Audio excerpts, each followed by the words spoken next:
Hello and welcome to the program. Nigeria recorded total crude oil export revenue of 29 trillion naira in 2023, a 37% increase compared to 21.1 trillion naira recorded in the previous year. This is contained in the recently released Foreign Trade Report by the National Bureau of Statistics, NBS. A further breakdown shows that crude exports at 29 trillion naira accounted for 80.64% of the exports recorded in the period. The increase in crude oil exports is attributed to the combination of FX devaluation and improved oil production. Now, according to the NBS, crude oil production averaged 1.433 million barrels per day in 2023, a 4.9% increase when compared to the 1.37 million barrels per day.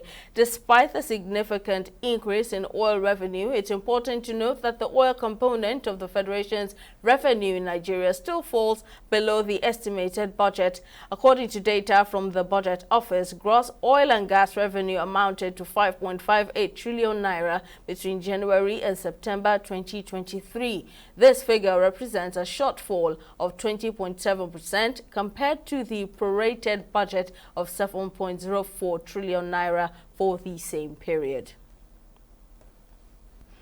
The European Union and Economic Community of West African States delegation to Nigeria have said that the value-added tax system in the country falls below the desired standard.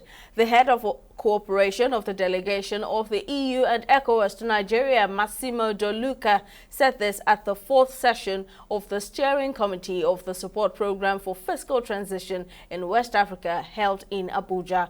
De Luca blamed the low compliance with VAT in Nigeria on corruption and poor implementation.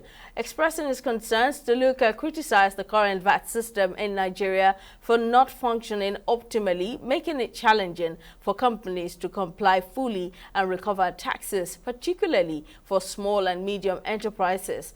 Before now, Zak Adedeji, the chairman of the Federal Inland Revenue Service, announced plans to transform the taxation process into one that is customer-centric, facilitating easier tax payments for individuals and businesses in a bid to improve the tax system's effectiveness. He highlighted the importance of collaboration between tax authorities and businesses in Nigeria to improve VAT compliance, saying the deficiency in this area as a significant factor contributes to the country's poor VAT collection. Well, it's time for a break. We'll return with company news. Corruption not in my country.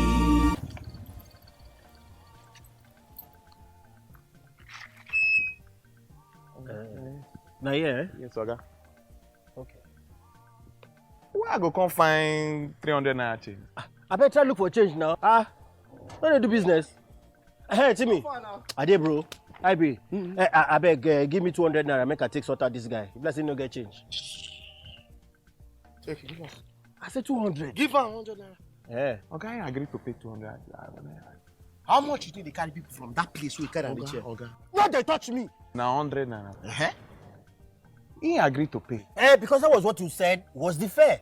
Why you not go pay you? Why you they extort your customer? You see this corruption, what would they hear for news? They see for people everywhere. Now be this so. This is corruption. Not in our country. Corruption not in my country. Stop corruption now.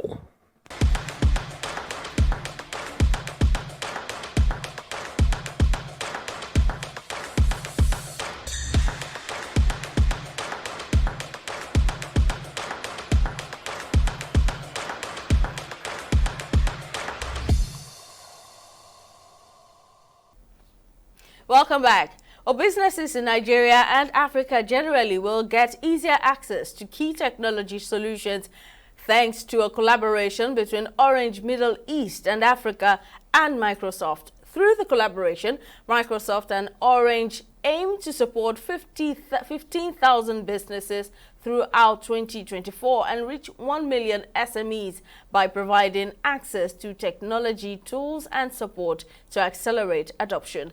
The partnership will be conducted through the Africa Transformation Office and aims to offer Microsoft solutions to small and medium-sized enterprises across 17 countries in Africa and the Middle East.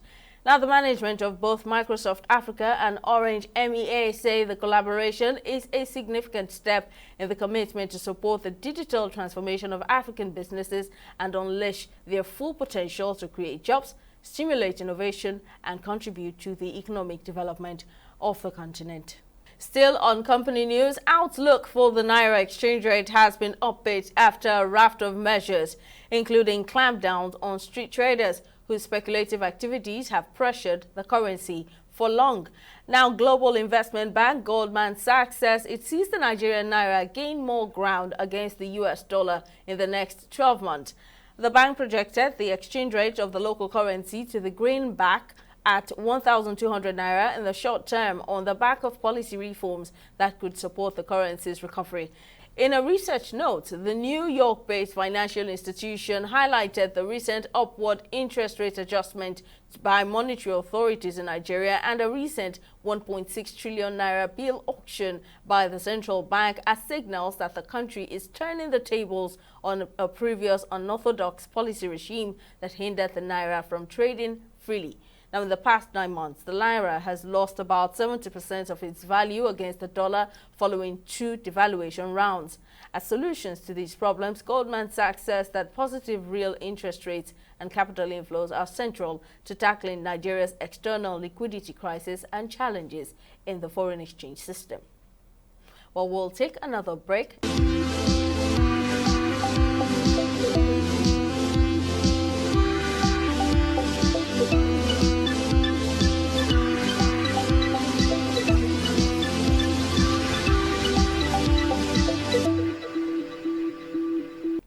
Welcome back. A Minister of Finance and the Coordinating Minister of the Economy, Wale Edun, has blamed the current inflation in the country on 8 years of printing money without matching it with productivity by former President Muhammadu Buhari.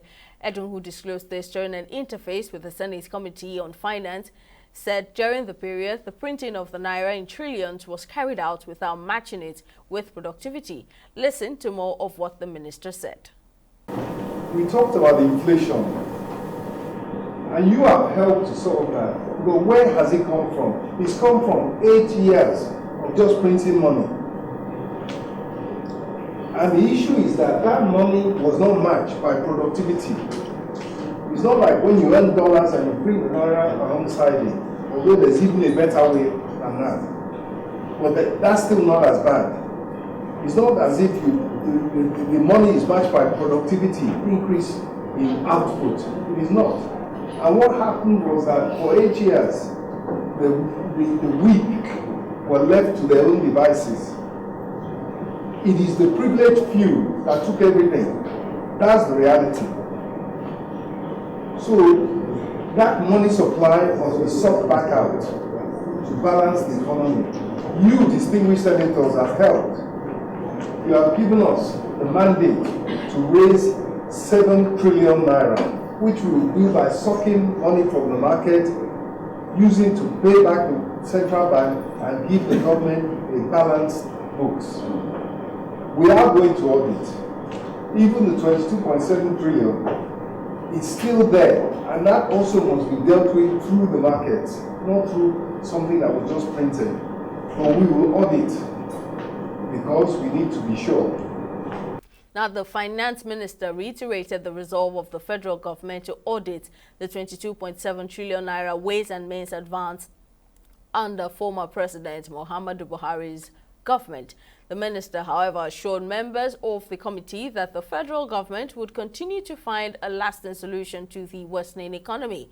Edun specifically told the lawmakers that rather than seeking loans, President Tinubu's administration will increase the revenue generation of the country. And let's discuss this further. Economist Akin Ogunshola joins me on the program. Thank you very much for your time, Dr. Ogunshola. Now, what's your take on the claim by the Minister of Finance, Wale Edun, that the current inflation in the country is caused by the 22.7 trillion Naira printed by the CBN through ways and means of a draft without productivity from 2015 to 2023? That's under former President Muhammadu Buhari.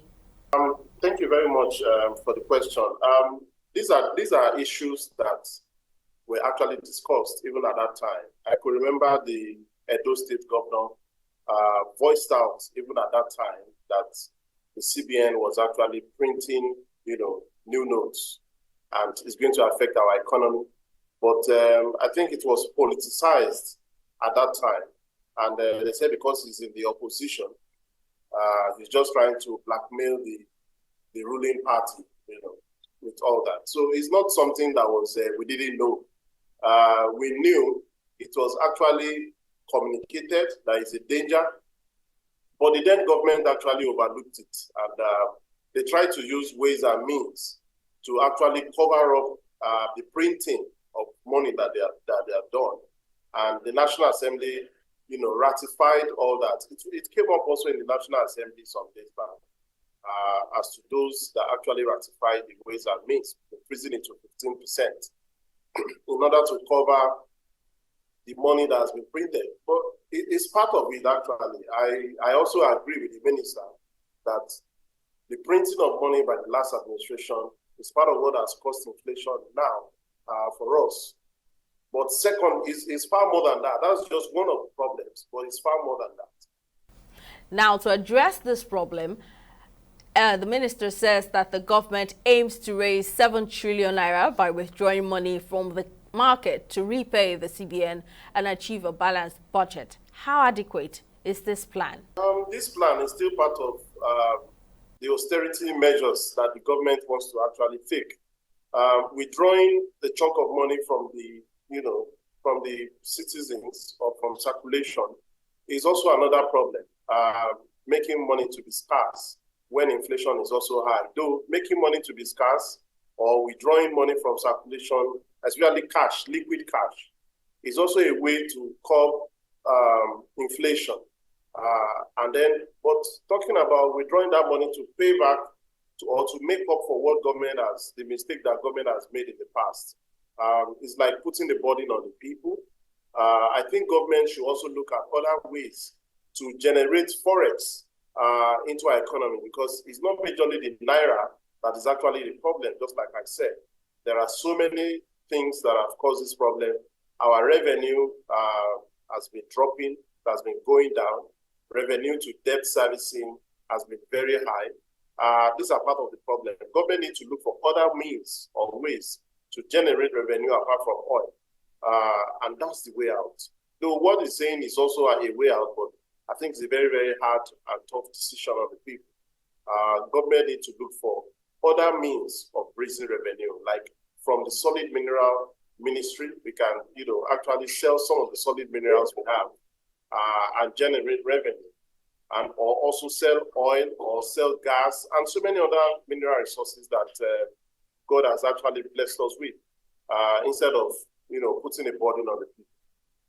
Let's now revisit the galloping inflation in the country. The prices of goods are now rising at an alarming rate. And of course, all blame is placed on the price hike of the US dollar. In this case, where lies the actual problem? Should we still blame the dollar, or Nigerians just taking advantage of the situation? We can't blame the dollar because dollar is not Nigerian currency, actually.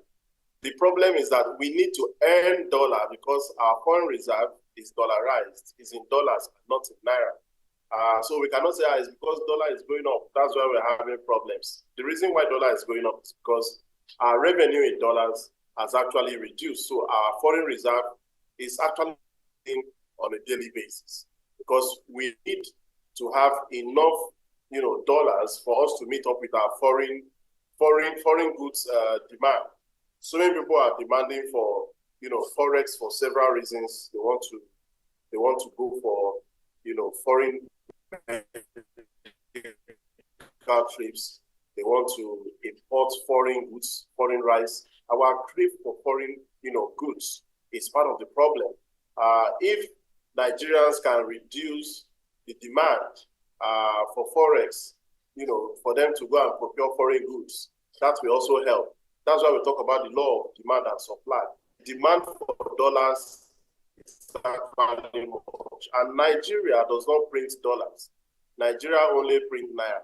Nations. We need to earn the dollars from very low, and that has affected our income. And that's why we talk about diversifying the Nigerian economy, so that it will not just be only oil dependent, we need to also get some other sources of revenue that will earn us forex, so that Nigeria can have enough forex in the reserve, so that when citizens are traveling abroad or they want to go and buy any foreign goods, we can have enough dollars to meet with their demand. And that has been the problem majorly. And that's why the inflation is very high. We can also see Nigerians now, sabotaging the economy by exporting food items, which the price is already high in Nigeria.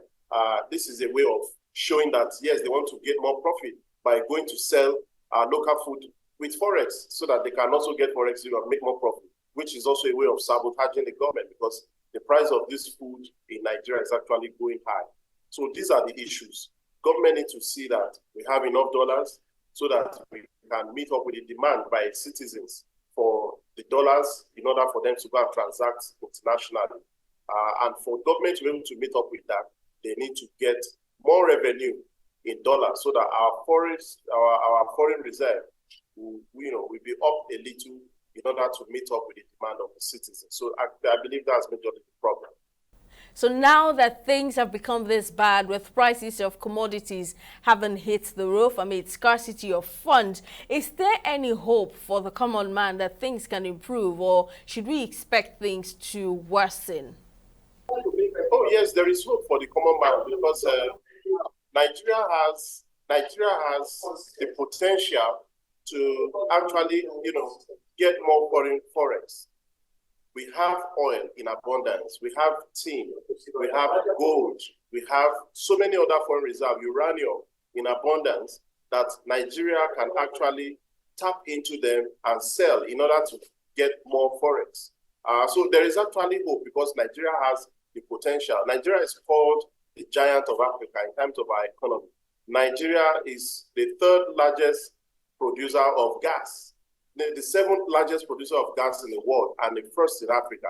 We have abundance of gas. So we have we have enough resources that we can actually trade with for us to get more forex. So there is actually hope.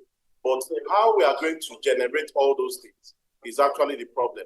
The decisions and the policies our leaders will roll out will actually determine whether we are going to move out of this obscurity into prosperity, or will continue to remain in this obscurity that we're actually passing through. We keep monitoring things as they happen.